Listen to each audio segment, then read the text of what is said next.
자, 오늘 말씀은 누가복음 19장 41절부터 44절까지인데 우리 같이 말씀 봅시다. 오늘 말씀은 예수님의 눈물을 이어가라 라고 하는 제목으로 우리 말씀을 잠시 보려고 합니다.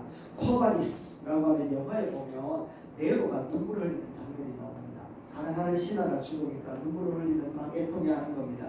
그러면서 하는 말이 뭔가 하면 자기의 눈물을 받아놓는 눈물 병을 가지고 오래요. 그러면서 눈물을 닦아내면서 하는 말이 뭔가 하면 이 눈물 단지는 정말 귀하다. 그러니까 가족들에게 내 눈물을 닦아주어라. 그리고 네로가 그를 위해 눈물을 흘렸다고 전해라 라고 이렇게 이야기를 하더랍니다. 황제가 눈물을 흘린다는 건 참 귀한데 사실은 이 눈물보다 더 귀한 게 예수님의 눈물인 줄로 믿습니다. 예수님은 3번 이 땅에서 눈물을 흘리셨대요. 물론 태어날 때도 우셨겠죠, 그죠? 그런데 공생애를 시작하면서 성전을 보고 우시고, 또 사랑하는 나사로의 죽음을 보고 우시고, 또 한 번 더 우셨던 그런 부분들을 기록하는데, 예수님이 지금 이 상황 가운데 당신은 십자가에 달려 돌아가시기 위하여 예루살렘으로 들어가고 있는데, 예루살렘 성전이 엉망진창이에요. 그리고 장래일이 앞으로 자기가 죽으시고 난 다음에 40년 후에는 이 나라가 완전히 폐망한 것을 알았단 말이죠. 그러니까 장래일을 보셨던 예수님이 하나님께로 돌아오기를 그렇게 원하는데 돌아오지 못하고 있는 그 상황을 보고 눈물을 흘리면서 애통해하는 가운데에 이 말씀을 하신 거예요. 그래서 오늘 이 말씀을 보면서 우리 성도들, 우리 교회가 오늘날 우리 한국 교회를 통하여, 한국이라고 하는 나라를 통하여 정말 어떤 자세로 서 있어야 할 것인가 하는 것을 우리가 묵상을 하면서 예수님처럼 그런 눈물을 이어받는 우리 성도들이 되고 교회가 되어야 될 줄로 믿습니다. 예수님께서 우시면서 이렇게 말씀을 하셨어요. 이 말씀을 한번 보실까요? 보세요. 눈물 단지로 다음 거 보세요. 이거 보세요. 이렇게 기록되어져 있습니다. 너의 원수들이 토성을 쌓고 너를 에워싸고 너를 사면에서 죄어 들여서 너와 네 안에 있는 네 자녀들을 짓밟고 이 안에 돌 하나도 다른 돌 위에 얹혀있지 못하게 할 것이다. 이것은 하나님께서 너를 찾아오실 때를 네가 알지 못했기 때문이다 라고 이야기를 하면서 예수님은 주택에 앉아서 울면서 이렇게 기도하고 계시는 겁니다. 예수님의 눈물은 첫 번째는 뭔가 하면 나라와 민족을 위한 기도였습니다. 나라와 민족을 향하여 흘리신 눈물이 예수님께 갖고 계셨던 것이요. 누가복음 19장 43절입니다. 같이 한번 읽어볼까요? 시작. 그날이 너에게 닥치니 너의 원수들이 토성을 쌓고 너를 에워싸고 너를 사면에서 쥐어들여. 이렇게 그 나라와 민족 앞에 원수들이 쳐들어올 것이라는 것을 예수님 아셨던 겁니다. 결국 70년 예수님이 돌아가시고 40년 만에 로마라고 하는 그 민족이 이 나라를 쳐들어와 가지고 110만 명이 죽었어요. 110만 명. 뿐만 아니라 10만 명이 포로로 끌려가고 성전에 있는 모든 돌들은 하루 회파되어지는 상황들이 일어나더라는 거죠. 하나님의 나라가 망하는 그 장면을 예수님은 보셨다는 겁니다. 그러니까 하나님의 나라가 망한다니 있을 수가 없단 말이죠. 이스라엘이. 그래서 눈물을 흘릴 수밖에 없었던 거죠. 뿐만 아니라 믿음의 사람은 나라를 위하여 눈물을 흘리는 사람인 줄로 믿습니다. 아멘. 예레미야 같은 경우에도요, 하나님의 나라가 망한다는 사실을 알았던 거예요. 그래서 그 이스라엘 백성들은 하나님이 의인 한 사람을 찾는다면 내가 이 나라를 구원해 주겠다 라고 이야기를 했는데 의인 한 사람도 찾지 못했던 거예요. 그러니까 이런 상황 속에 예레미야는 민족을 바라보면서 애통하면서 우는데 예레미야서 9장 1절 말씀 이렇게 우는 겁니다. 읽어볼까요? 시작. 어찌하면 내 머리는 물이 되고 내 눈은 눈물의 그물이 되고 그렇게 되면 살육당할 딸 내 백성을 위하여 주야로 거급하리로다. 아멘. 주야로 울겠다. 그래서 자기의 머리는 땀으로 흠뻑 젖고 눈에는 눈물을 흘려서 눈이 진물이 날 정도로 그렇게 되어서 하나님 앞에 눈물로서 부르시겠다 라고 다짐을 하고 믿음의 사람의 모습은 민족을 위하여 기도한다 라고 하는 것을 우리에게 보여주더라는 거죠. 결국 나라가 폐망하고 난 다음에 예루살렘 거리를 걸으면서 예레미야가 또 눈물로 기도하는데요. 에가서 2장 4절 말씀입니다. 같이 볼까요? 시작. 내 눈이 눈에 상하며 내 창자가 끊어지며 내 간이 땅에 쏟아졌으니 이는 천연의 백성이 폐망하여 어린 자녀와 젖먹는 아이들이 성읍길에서 호미하냐다. 아멘. 이와 같이 나라가 폐망한 그 상태를 보고 예레미야는 자기 때문이다, 누구 때문이다, 막 손가락질하고 정치 때문이다, 아니면 우리가 저 나라에 의지하지 못했기 때문이다, 이런 얘기하지 않고 내 탓이다. 정말 민족을 놓고 끌어안고 기도하고 있는 이 예레미야의 모습이 바로 예수님께서 이스라엘을 바라보고 기도하는 것이고, 오늘 우리 성도들이 또 기도해야 되는 그런 기도 제목들인 줄로 믿습니다. 이사야도 그랬단 말이죠. 뿐만 아니라 사무엘도 그렇게 기도를 했습니다. 블레셋이 침공해 들어올 때 그 나라는 정치, 그런 문화, 이런 부분들을 완전히 깨뜨려져 버렸어요. 그래서 블레셋하고 전쟁하다 무엇을 빼앗겨 버렸는가 하면 법궤를 빼앗겨 버렸습니다. 법궤. 하나님이 계시는 상징이었던 법궤를 빼앗겨 버렸어요. 그래서 완전히 낭패가 되었는데 사무엘 백성들을 모아가지고 우리 나라를 위해서 하나님께 기도하자. 기도하면 하나님이 살려주시다 라고 하면서 백성들에게 기도를 종용했습니다. 7장 3절입니다. 이렇게 얘기합니다. 같이 볼까요? 여러분이 온전한 마음으로 주님께 돌아오려거든 이방의 신들과 아스라 여신상을 없애버리고 주님께만 마음을 두고 그분만을 섬기십시오. 그러면 주님께서 여러분을 블레셋 사람의 손에서 건져 주실 것입니다. 아멘. 이렇게 백성들을 불러서 하나님께 기도하세요. 그런데 사람들이 막 모여서 기도하니까 블레셋 사람들이 야 한꺼번에 폭탄 때리면 다 죽일 수 있겠다. 이래 돼가지고 블레셋 사람들이 막 공격해 오는 겁니다. 그래서 기도하는 사람들이 전부 다 사무엘을 향해 막 손가락질하면서 봐라, 너 때문에 모여가지고 한꺼번에 죽겠다, 이런 상황이 된 거예요. 그래서 이제 블레셋을 향하여서 이스라엘 백성들에게 사무엘은 이야기를 합니다. 걱정하지 마라. 하나님께서 우리를 구원하실 것이다. 우리는 오직 사무엘상 7절 6절 7장 6절 말씀에 이렇게 얘기를 하는데요. 우리가 여호와께 범죄하였나이다 라고 하면서 내가 하나님 앞에 기도하겠다 라고 얘기를 합니다. 그런데 진짜 하나님을 향하여서 희생 제물을 드리고 번제로 하나님 앞에 영광을 돌리면서 기도하였더니 여호와여 이 나라를 블레셋의 침략으로부터 구원하여 주시옵소서 이렇게 눈물로 부르짖었더니 어떻게 되었는가 하면 그날 저녁에 블레셋이 공격에 들어왔다가 하나님께서 번개를 치시면서 그들을 어지럽게 만들더니 무기 한번 제대로 써보지 못하도록 만드신 다음에 이 블레셋 사람들을 싹쓸이 해버렸다. 이스라엘의 나라가 완전히 함락 직전이었지만 번개도 빼앗겨버리고 또 그들에게 종교적인 부분도 다 흐트러졌지만, 그런데 하나님을 향하여 눈물로 기도했던 한 사람 선지자 이 사무엘을 통하여 하나님은 역사하셨다라는 것을 보여준다는 겁니다. 그래서 나라의 흥망성쇠는 무기가 얼마나 좋으냐에 있는 것이 아니라, 핵을 보유하느냐에 있는 것이 아니라, 활발한 외교에 있는 것이 아니라 우리 여호와 하나님이 있는 줄로 믿습니다. 아멘. 여호와 하나님이 나라를 지켜주셔야 나라의 안녕과 번영이 유지되어지고, 그러할 때 우리 자녀들, 우리의 모든 부분들이 안전하게 살아가게 될 줄로 믿습니다. 그래서 하나님의 나라의 백성들은요, 하나님을 향하여서 눈물로 기도하는 자녀들이 되어야 되는 겁니다. 유관순 누나가 밤새도록 그 이화학당 기숙사에서 기도를 하더라는 겁니다. 눈물로 밤새도록 울면서 기도하더래요. 그러면서 이제 그 스크랜턴 선교사님이 불러가지고 하는 말이 왜 그렇게 밤잠을 자지 않고 우냐, 그러니까 하는 말이 이 말입니다. 이 나라 이 조국을 보고 울지 않는다면 이 땅에서 살 자격이 없습니다 라고 이야기를 하더랍니다. 결국 이 유관순 누나는 1920년 10월 20일 날 17살의 나이로 6토막이 나서 죽음을 당하는 그런 참 비극적인 상황을 나타내 보였다는 거죠. 그래서 기독교는 국경이었지만 우리 성도들에게는 조국이 있잖아요. 그래서 예수님은 조국을 위하여 기도했던 것처럼 우리들도 조국을 위하여 기도해야지 된다. 이런 것을 우리에게 가르쳐 줍니다.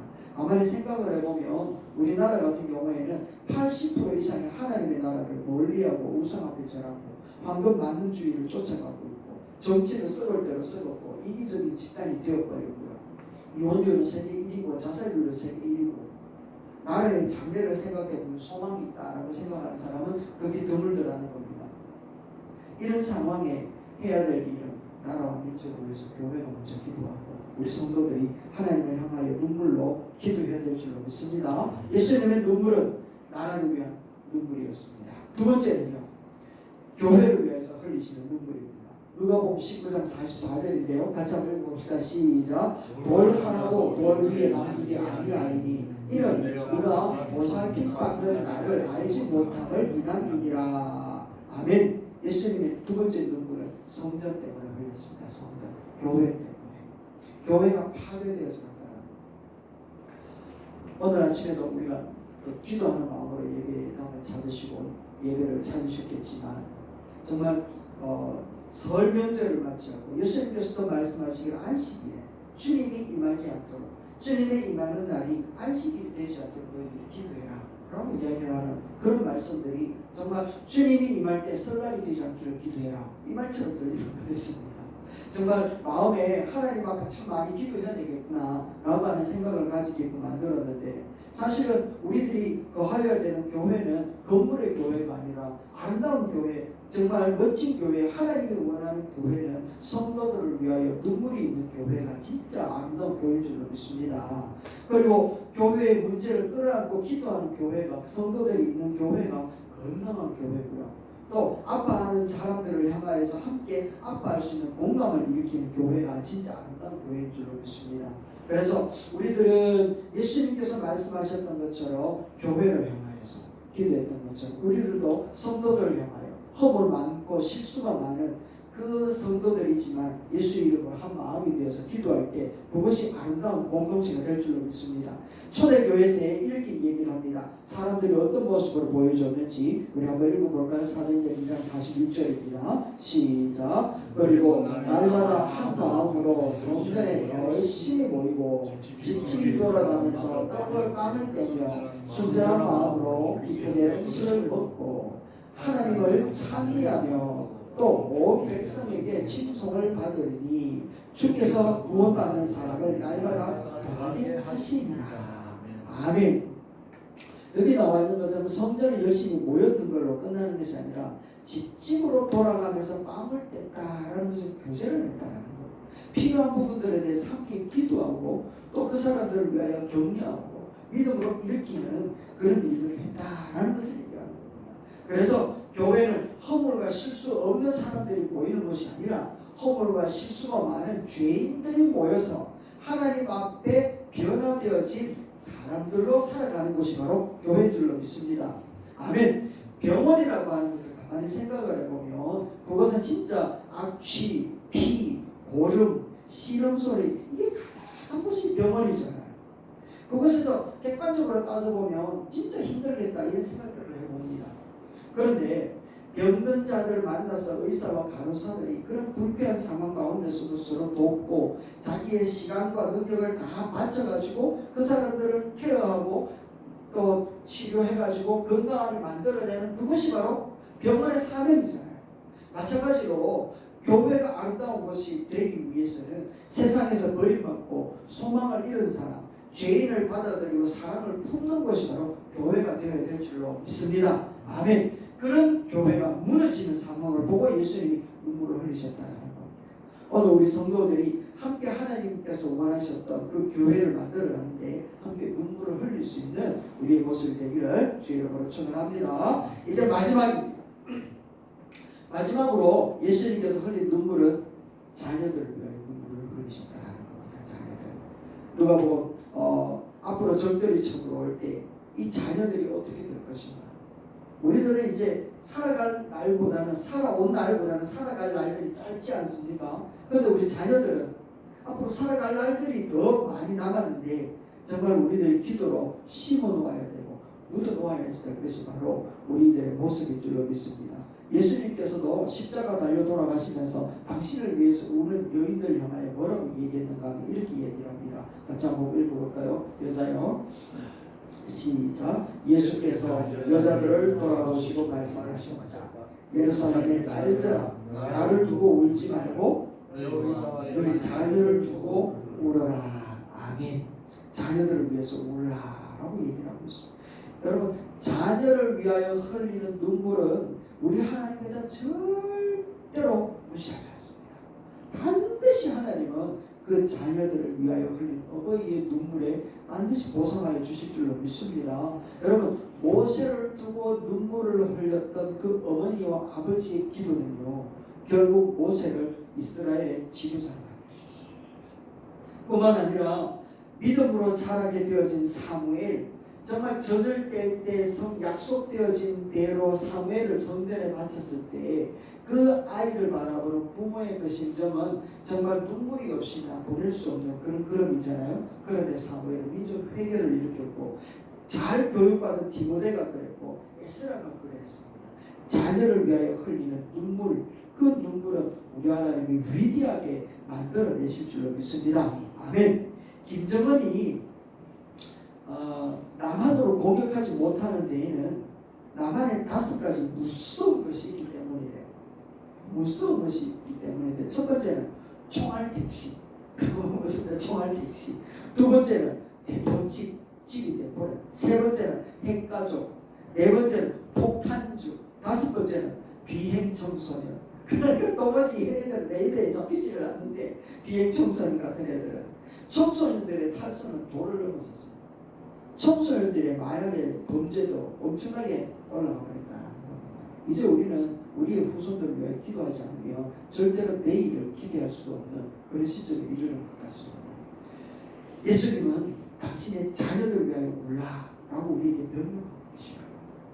성 어거스틴이라고 하는 사람이 있었는데, 이 사람은요, 어머니가 독실한 크리스천이었습니다. 정말 기도 많이 하는 크리스천이었는데, 그 어머니의 기도와 상관없이 이 어거스틴은요, 젊은 시절에 칼 타고 유학을 갔다가 예수 안 믿고 만이교에 빠져버렸습니다. 만이교에 빠져가지고 그곳에서 젊은 날에 정욕을 이기지 못하고 술 마시고 여자에 빠지고 방탕한 삶을 살았대요.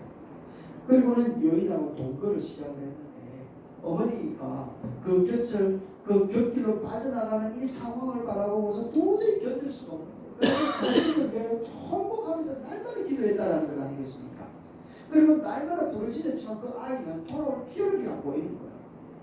9년이나 지난 어느 날 이 만이교에 빠져 있었던 이 어거스틴을 위하여 기도하던 그 어머니는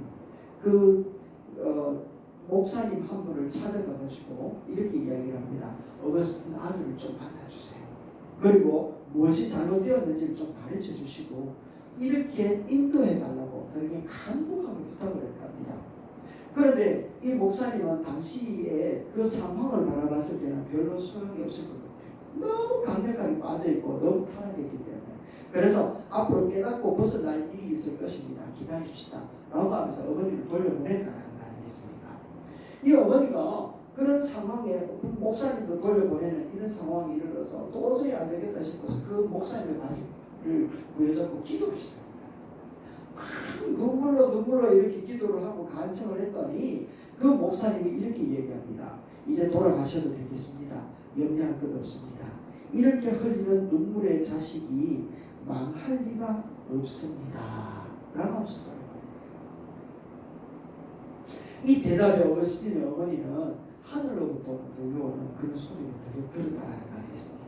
그래서 어거스틴의 어머니는 이전보다 더 열심히 눈물을 흘리면서 기도를 하는데, 결국 기도를 시작한 지 14년, 그로부터 5년이 지나고 14년 때에 어거스틴은요, 성령을 읽는 가운데 감동을 받기 시작합니다.